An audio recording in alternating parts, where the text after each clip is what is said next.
pentru că vom afla care este cel mai bun rock din România. Așa că pe scena Romanian Music Awards îl invităm pe Grassfix XL și pe domnul Adrian Clement de la CIO pentru a ne prezenta Best Rock!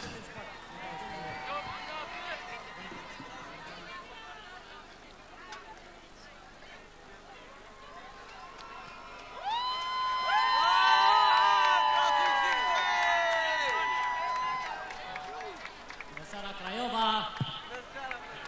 Cine se distrează astă seară? Eu. Suntem aici să prezentăm Best Rock și se știe că nouă ne place rock-ul, cum ne place rap-ul, așa că nominalizații sunt. Romanian Music Awards Best Rock. Theo featuring Drew. Les Elefant Bizar. Vama. Voltaj. Vank featuring Antonia.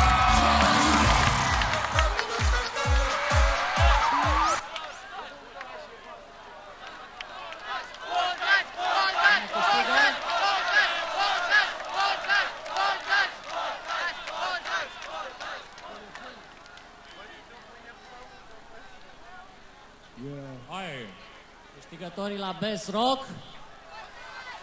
Nu plecați, veniți aici. Vank!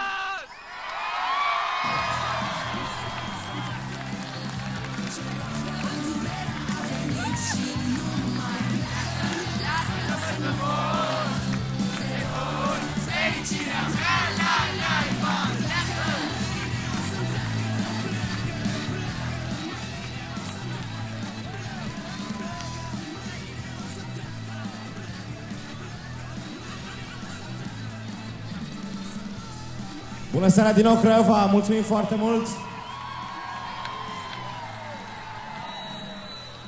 Vrem să mulțumim pe lângă vouă celor care ați votat, celor care sunteți în piață, celor care sunteți acasă, români de oriunde ați fi. Vrem să mulțumim și Sublime România, Media Pro Music, noi cei 4 de aici o să ne facem în continuare treaba în așa fel încât voi să vă regăsiți în piesele noastre. Nu înainte de toate vreau să vă spun că acest moment o să-l dedicăm unui prieten care nu mai este acum printre noi și anume Dax. Mulțumim, Craiova, la revedere! Iarăși mă găsiți singurică aici, sunt lângă voi și vreau să spun niște mulțumiri pentru make-up artistul al acestui eveniment, Alex Rădulescu. Aplauze! Ne-a sprijinit tot 10 ani și mulțumim pentru Salonul Graffiti, pentru toate coafurile spectaculoase. Și urmează un moment, nu știu, super, puper, cum le zic eu.